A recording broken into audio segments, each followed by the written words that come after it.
That's the Nothing Personal Word of the Day. It is Monday, January 15th, 2024, and we are coming to you live on the Nothing Personal with David Samson YouTube channel. Don't know why anyone would take a day off today after everything that went on this weekend. And we're going to get right into it because we are completely oversubscribed in the things I want to get to. Packers, Cowboys leads. Floored is the word of the day because that's the word Jerry Jones.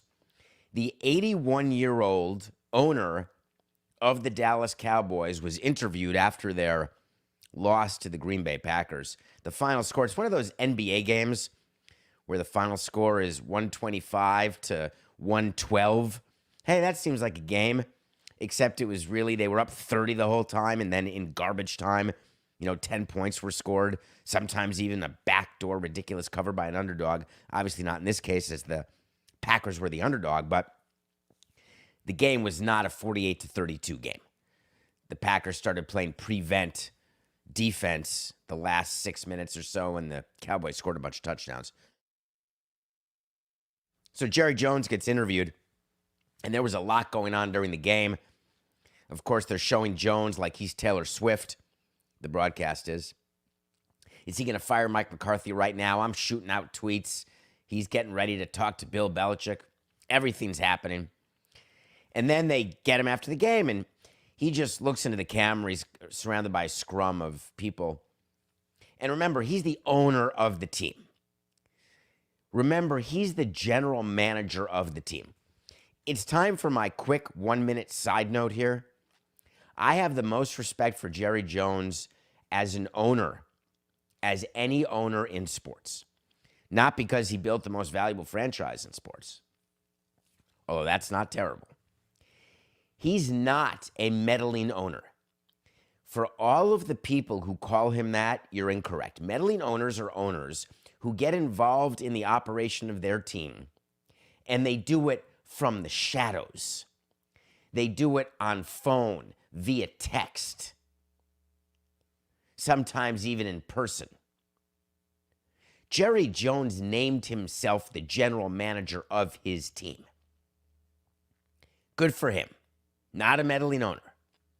He acknowledges that he wants to run the show. Now, what's funny is, if he were an actual GM not related to the owner, and they're related in the most intimate of ways, he would be fired as the GM decades ago, but just certainly recently, as the Cowboys have not been to an NFC Championship game since 1995.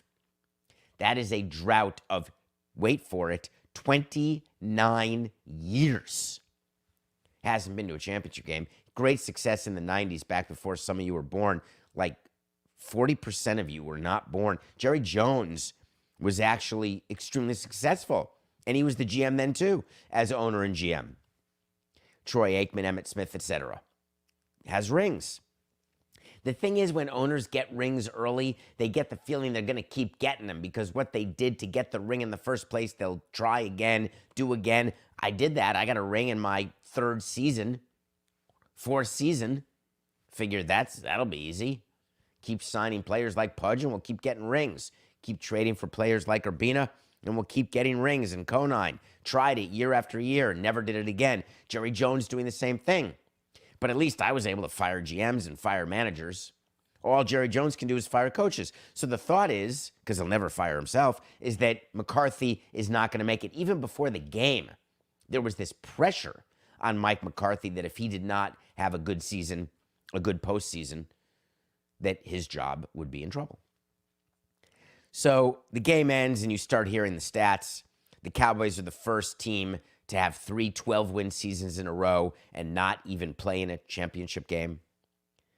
You hear the stat that the Packers have more wins at AT&T Stadium than the Cowboys do, which is mind-boggling.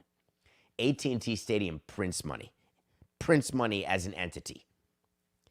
And the Cowboys have fewer playoff wins there, they have one only, than the Green Bay Packers. He's watching a Green Bay Packer team led by Jordan Love. I don't want to get to Jordan Love yet. I'm too excited to talk about him and Aaron Rodgers. So I want to go back to Jerry Jones. So he's in a scrum, and he's asked about what now? Because everyone's expecting him to fire McCarthy today and hire Bill Belichick. And he says, which is really quite staggering. Still playing hurts today, folks. Bear with me. I tested negative for COVID, though I don't think I stuck it far enough up, and the test did expire in 2021. I don't know if those things do expire, but it had an expiration date on. I throw out milk, but not COVID tests. Anyway, he said, and I quote, "I haven't thought 1 second about Mike McCarthy's future."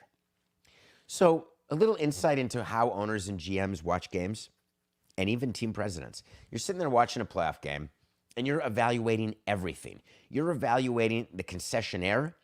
You're evaluating the parking situation, the line at the food, at the merch shop. You're evaluating your on-field talent. You're evaluating your coaches. You're evaluating your scouts. You're evaluating everything always. That's what leaders do. And when you're in the middle of a situation where you are losing a game that you expected to win, that doesn't mean you never pondered what it would be to lose the game that you expected to win. You prepare for that. When you run a team, you think of all scenarios. You think about, all right, we're going to beat the Packers. When we beat the Packers, my guess is we're going to end up playing on Saturday instead of Sunday. So here's what I'm thinking about in terms of travel and game plan, and we're ready to move on to the divisional round.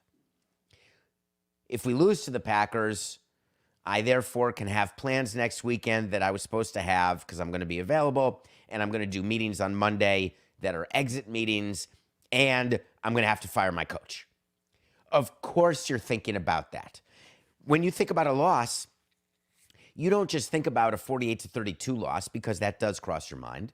And Jerry Jones said it never even occurred to him that they could have a game like that. Of course it does. You think about a loss that is a referee mistake. The refs steal the game. You think about a freak play that causes a loss. You think about outplaying the other team but still losing and the impact that would have on your coaching decision. You think about a freak play that gives you the win.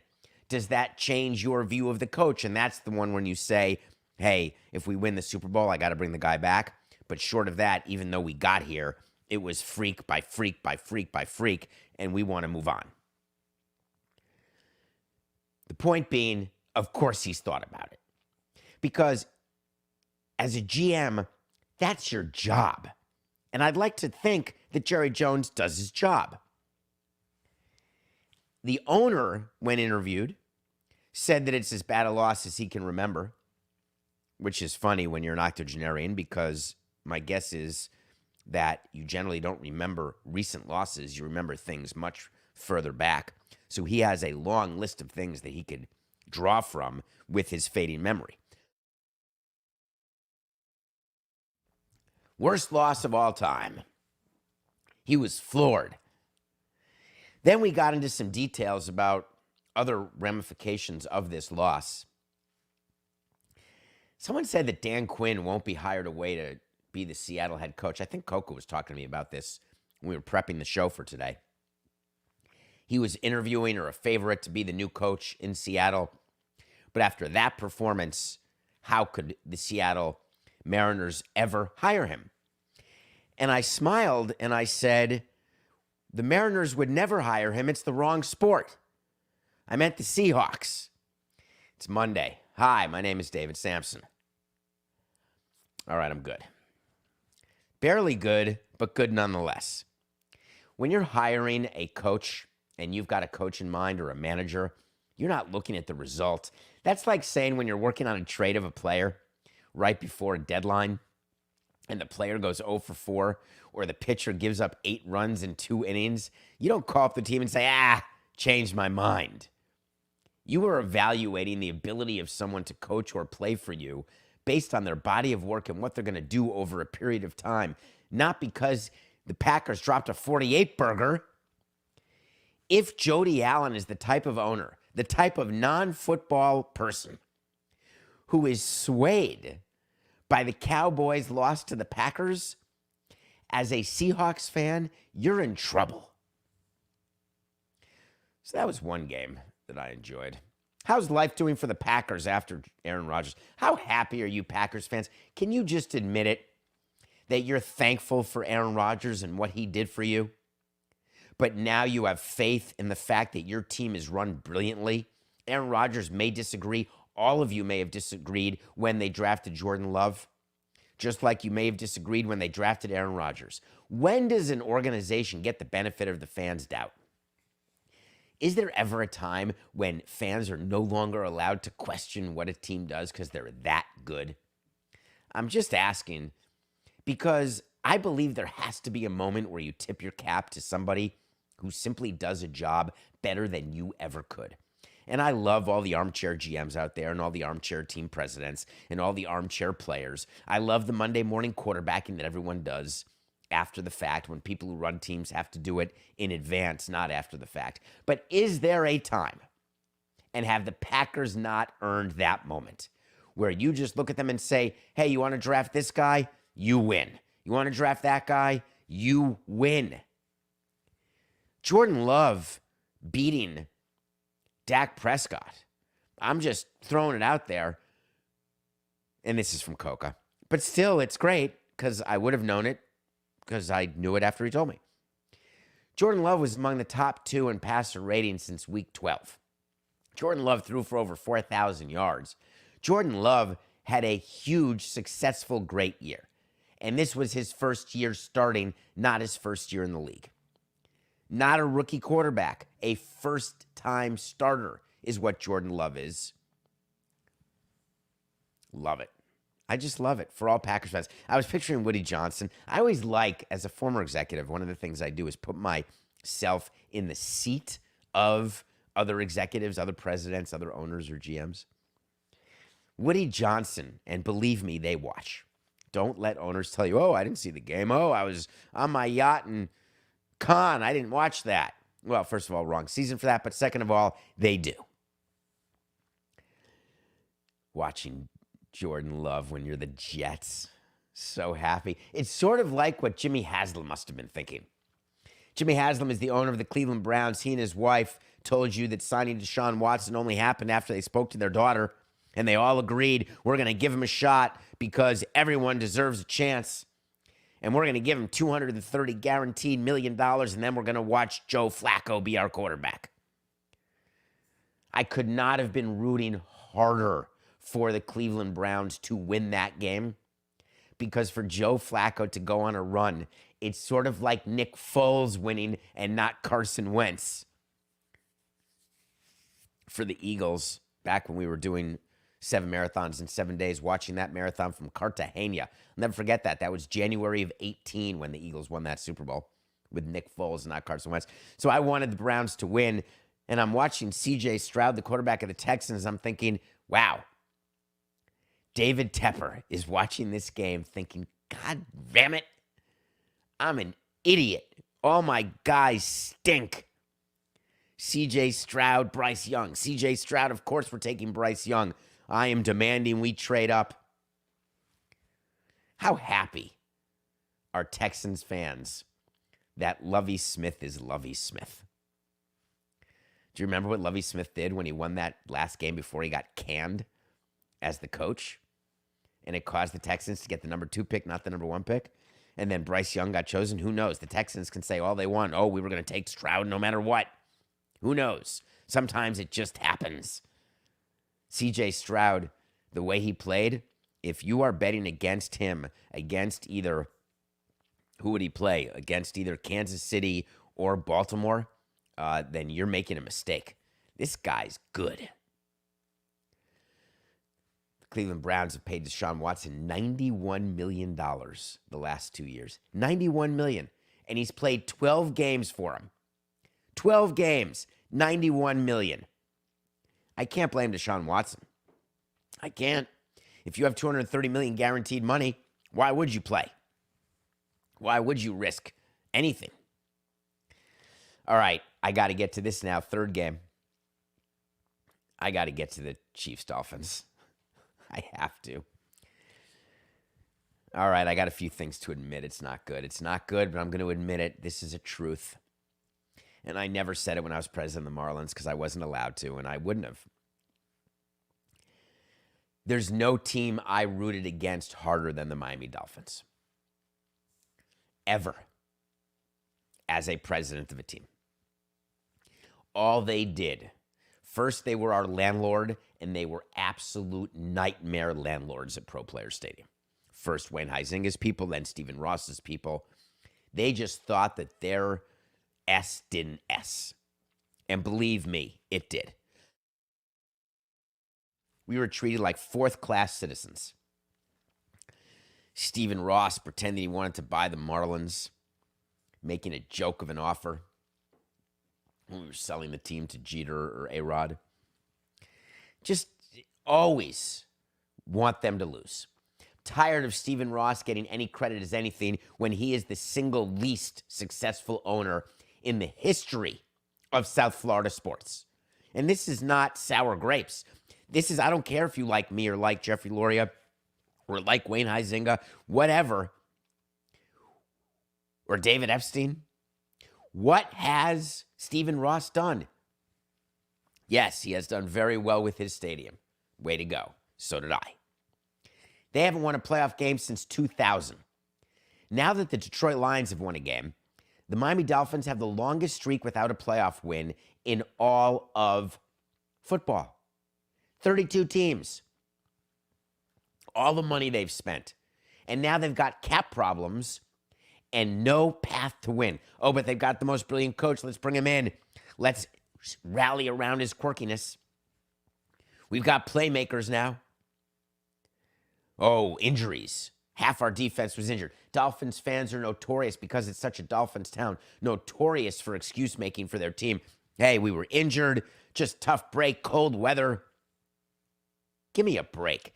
It's all a bunch of horse hockey. Just acknowledge the fact that the franchise has failed you. And the only reason I'm saying it is because you're so quick to say that the Marlins franchise failed you. Am I bitter about that? Yeah. Because we failed you with a ring. The Dolphins have failed you without a playoff win. Meanwhile, the new regime of the Marlins, they were in the playoffs in 20 and in 23. So you have a ring and 2 playoffs. I just don't know how people continue to excuse anything that goes on with the Dolphins. They went into Kansas City, hurt or not, and they got their ass kicked. There you go, another game, another episode. I don't think ass is a real swear, though. 26-7, the game should be postponed because it was cold, just like the Bills game. If you don't know the difference between cold and it's not safe for people to drive to a game because of an emergency stay-in-place order, then I think you need to take a look at your vocabulary. To go into Arrowhead and beat the Chiefs, it would have been something. They were 4.5-point dogs, and the Dolphins were never in the game.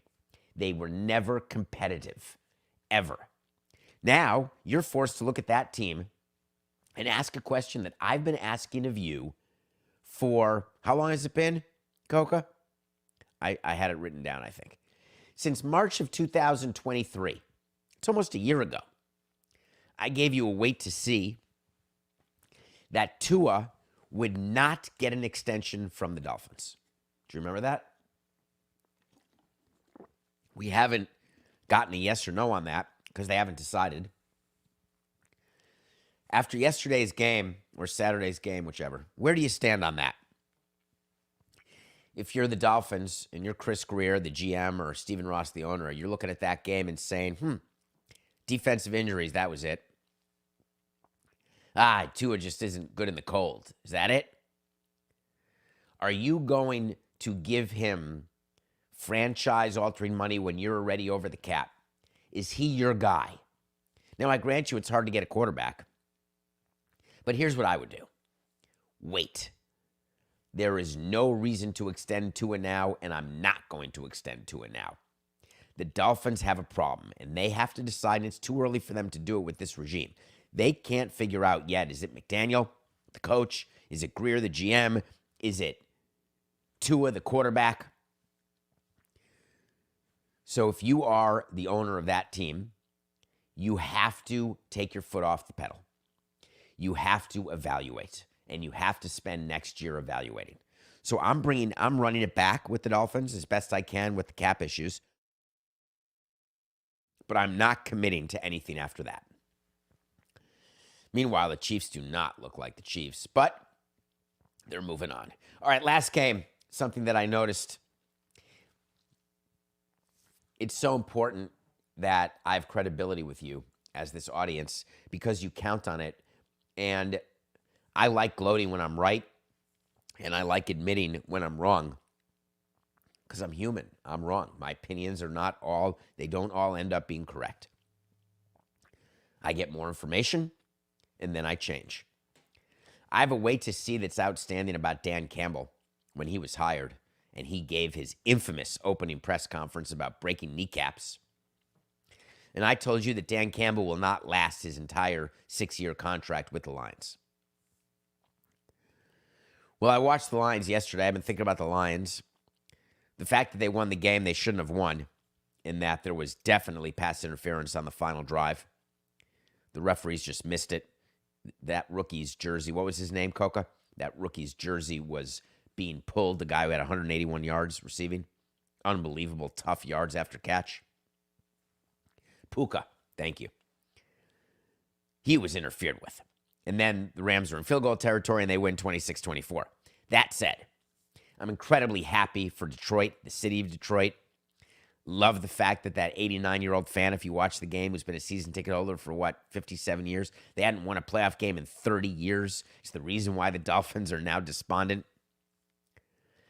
I'm listening to the players after, and I've watched a bunch of the post-game pressers and a bunch of the post-game locker room talks with Dan Campbell, and I never was a buyer. I thought it was eyewash. But then I'm watching the game yesterday, and I'm watching the way they rally around him, the fact that they really would run through a brick wall for him. And I was wrong about Dan Campbell. What a great leader of men. Look out for the Lions. Now, Jared Goff, to me, is a worse quarterback than Matthew Stafford. I'd rather have Stafford than Goff. There's just something about Goff that when you get him flustered, you have a problem. And Stafford has all these different arm angles, and his ability to complete passes is amazing. That said, Dan Campbell is a fantastic coach. So I may have been wrong about that. I'm going to say I was. We got 2 games today, 3 straight games, doubleheaders. The only reason why we have a doubleheader is the Bills game was postponed because of snow. They're playing it. You've seen everything on Twitter. If you haven't, go check out the videos. The Bills paying people $10 to shovel snow makes me happy. $10 an hour. There's so much snow in Buffalo. It's Buffalo, man. I love football in the snow. It wasn't safe yesterday. I was sort of hoping there'd be flurries today and they wouldn't be able to clear the stands so people would be sitting like as snowmen watching the game. We do have Steelers-Bills who are playing, and it totally screwed up football. Part of the arrangement football had is that they needed to announce Sunday night the divisional round because teams need a chance to sell the game, and they need a chance to plan for the game. You need a chance to travel. You got to make hotel reservations. The expectation was only the Eagles-Buccaneers would be playing Monday night, and the thought was that that's a pretty easy one because the Eagles-Buccaneers, they were going to go to Detroit if Detroit wins. So everything's great except the Steelers have to play the Bills. So what does it mean? It means the NFL announced the divisional round last night, and all we know for sure is that the Texans are on the road somewhere the early game Saturday. Today's Monday. They don't know where they are playing. They won't know until 7:30 tonight. So once the Pittsburgh-Buffalo game ends, the Texans know whether they're going to Baltimore or Cincinnati. Therefore, they have no choice. The traveling secretary gets ready, and they start their game plan because you can't start a game plan against 2 teams. There's no bandwidth to do it. So what's interesting to me is whether or not they're choosing to prepare as though Buffalo wins and then just make up ground if Pittsburgh wins. That's how we would do it when we were scouting in the playoffs. In 2003, we scouted what we thought would happen, and then if it didn't happen, we'd adjust on the fly. They got $20 an hour? I'm sorry. My bad. The people got $20 an hour to shovel. When I was a kid in New York, I don't know, those of you who grew up in New York City, when there were snowstorms in New York City, and it used to snow in New York City when I was young, and we'd have snow days, I would go on the streets with a shovel, and there'd be people. What happens in New York is when they plow cars in. So cars get stuck behind a bank of snow. And my friends and I would go with shovels, and we would get paid. People would pay us to shovel their cars out. And we'd get $5 a car. And there'd be 4 of us or 5 of us, and we'd each take $1. And it would be like candy money or baseball card money.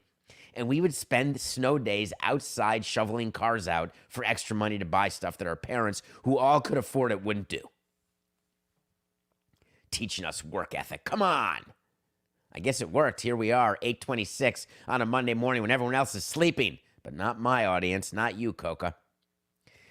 So the Bills had to postpone their game because the governor, I wonder how Roger Goodell felt about this. Did you read that? Governor Kathy Hochul from the Buffalo area came out and said there will be no game.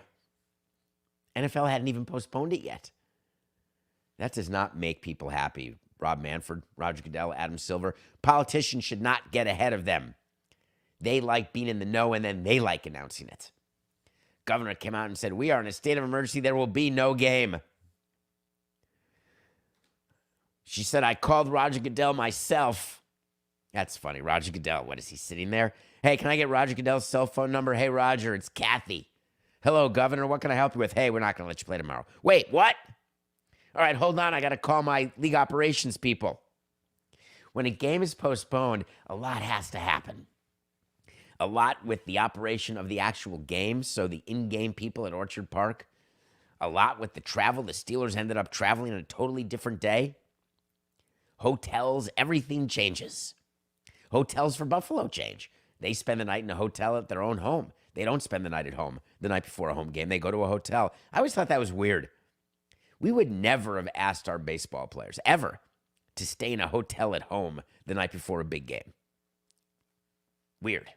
I mean, granted, we'd ask our players not to get distracted, don't go out, but they're grown men.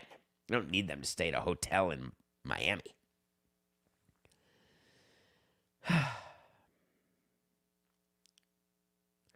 All right, let's talk about, we got a break.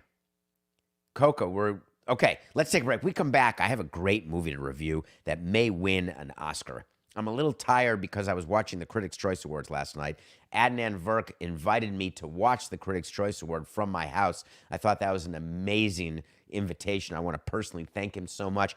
And the good news is that every time you saw him tweet photos of him with a celebrity, he had texted me those photos first, trying to give me more schadenfreude. The Critics' Choice Awards were last night. It is award season. We are 8 days away from Oscar nominations. And I'm going to review a movie called American Symphony when we come back.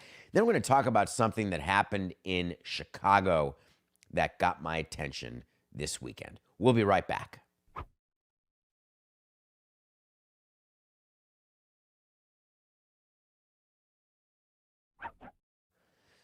Welcome back to Nothing Personal. It is Monday, January 15th. We just reviewed Wild Card Weekend because we're doing a show today. Why wouldn't we? I did watch a movie every day. I watched American Symphony this past weekend. American Symphony is a documentary about John Baptiste and his wife, Sulaka. I have a few mea culpas about this. I was not aware of who John Baptiste was. It makes me sad that not sad, it is what it is. My musical taste stopped in 1999. That was it. What did I get wrong? Suleika, excuse me. God damn it. All right, start it again then.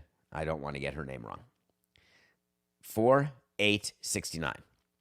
Welcome back to Nothing Personal. It's David Samson with you on a Monday. We're working today. I do watch a movie every day. I watched American Symphony, a documentary about a singer named John Baptiste and his wife named Suleika. Suleika, in her own right, is a musician, an accomplished writer. I had never heard of either, and I was a little embarrassed during the course of it. I didn't realize he was on the Stephen Colbert Show as the head of the band. On top of that, I didn't realize that he was a top Grammy winner. I acknowledge that my musical taste ended in the late 90s. It is what it is. Hold Me Now Scritti Politti, but no John Baptiste. That's terrible. So this documentary is about a man, John Baptiste, who's taking care of a wife who's sick and all of the things he has to do as being a Grammy Award-winning singer, writer, composer. And he's composing this symphony. He does this sort of pop and classical and jazz. He does everything. And he wanted to incorporate all of it into one actual symphony called American Symphony. The movie is about the writing of this symphony and what it's like just in his life. And you'd think it'd be like a true Hollywood story following Philip Seymour Hoffman around, because that's sort of what it purports to be. Except you can't turn away, and not in a bad way, because it's fascinating to watch brilliance at work. American Symphony is a favorite to be both nominated and potentially win Best Documentary Feature at the Oscars. This is not your average run-of-the-mill, let's bring a camera along and just see what happens. This is a story about love, about talent, about perseverance, about intellect, about humor, about faith, about fashion. American Symphony. It felt like I was watching life being conducted. That's what I was thinking during this movie, that John Baptiste had his hand and he was conducting and I was drawn in. Please watch it. American Symphony. All right. I booed Jerry Krause and heckled Jerry Krause just about as badly as anyone ever has done. Ever. Jerry Krause used to sit 2 rows in front of me at Knick games.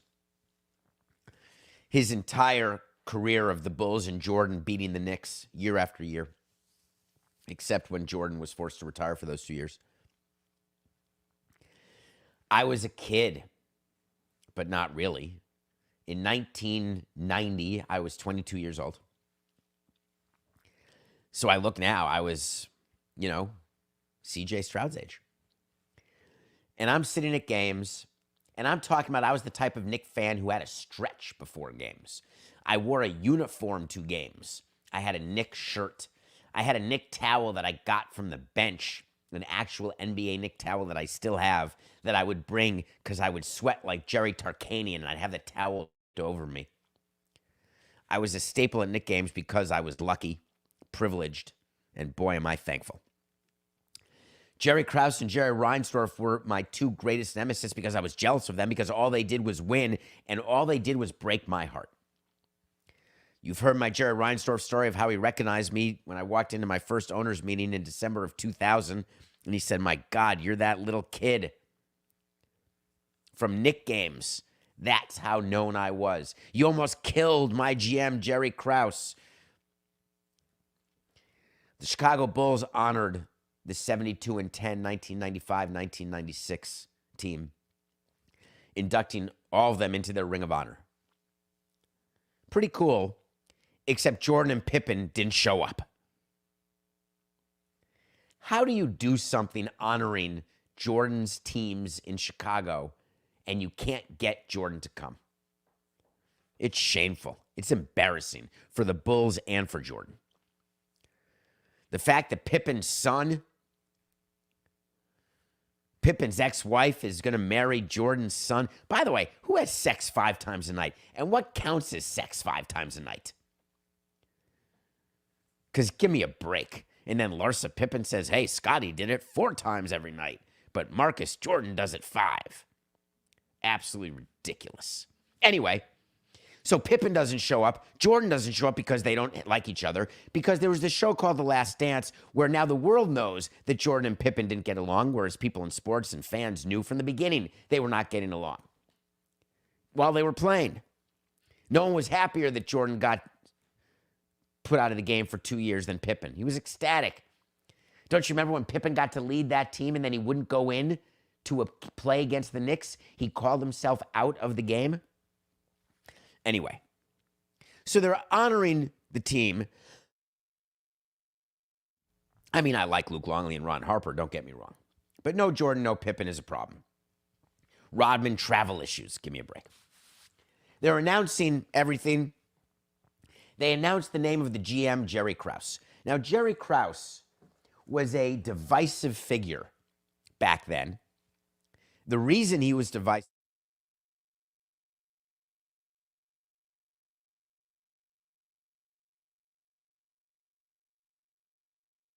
Forgive me for those watching. I'm still sick, but I'm plain sick. The reason Jerry Krause was divisive is that he was not a made-for-television personality. Small man, like my size, sort of a portly man, grumpy. He had a resting face that made it seem like he was angry.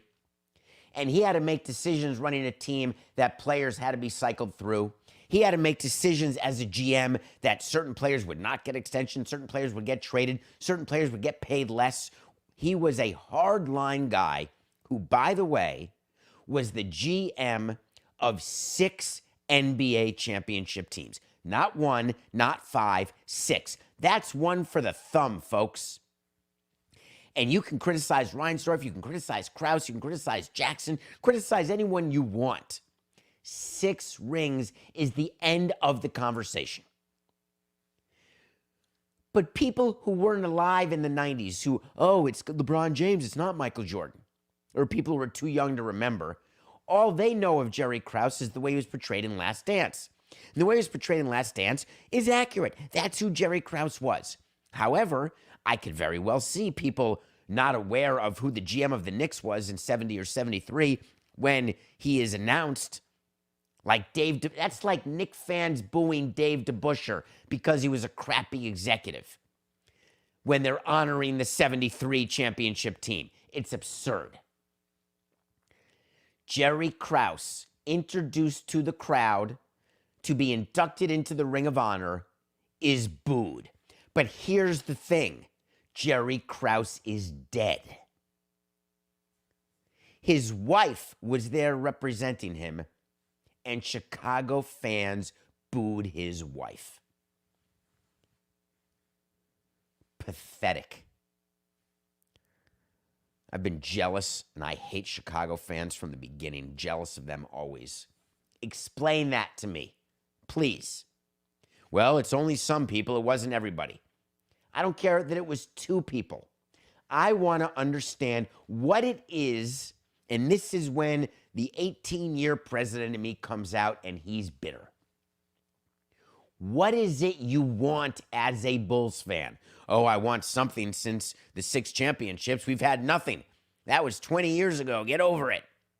They're terrible. Fine. He's not the GM anymore. Jerry Krause got you 6 championships. Oh, it was Jerry Reinsdorf? Fine. It was Michael Jordan? Fine. You cheer the security guards from that era. What more is it? And if you're a young fan and you are booing the current Jerry Reinsdorf-led White Sox and Bulls because they're not winning, that's fine. Why aren't you booing everybody then?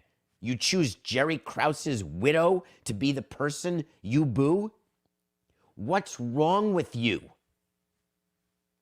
It's never good, David. President of a team, you can't call out your fans. They're your customers. Not the president anymore. This is my show with Coca. I'm calling it out. A bunch of players came out like that, calling it shameful, embarrassing, and it was. But I ask you as an executive, what? What does it take? You got to win every year? Here's a news flash. You can't win every year. It can be decades. 6 titles. 6. The Knicks haven't won one since 73. You made the widow cry. I would heckle Jerry Krause mercilessly. Mercilessly. Booing the players, yelling at the referees, commenting on his picks on his shooting guards. Never personal, never on the way he looked or the way he sounded or the way he acted, just on his moves as GM. But then the game would end. We'd lose, of course. and I would tip my hat and leave and get ready to fight another day as a fan. Booing him, and I was a Knick guy.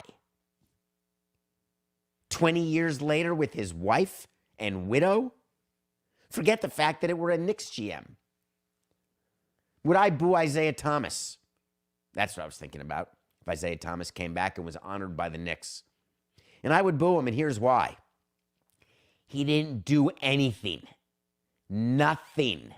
I mean, he got sued a couple times for sexual harassment, but other than that, nothing. Jerry Krause did it all. How did the Bulls not make a statement condemning their fans? Where were you, Reinsdorf? Did I miss it? If I did, I'll correct myself tomorrow. Where was the statement from Reinsdorf specifically telling his fans that they are wrong? Shameful. Nothing personal pick of the day. We started this season 0-4. We are now 8-5. We've won 8 of our last 9. This weekend, we went 3-1, and we got absolutely, what goes around comes around. One of our wins, we do when I give you a pick of the day, put the bet in now. That's what we're doing. Lines move, lines move. Sometimes it helps, sometimes it hurts. We got help with that Pacers win. We got hurt with the Heat win. We had the Heat 3.5 over the Magic on Friday night. The Heat only won by 3, except the line ended up at 1.5. But whatever, that's a loss. We did have the Texans +2 against the Browns. We got that one. We had the Chiefs-Dolphins under 43. We got that one. And last night, we had the Rams +3 versus the Lions. Got that one. We are 8-5.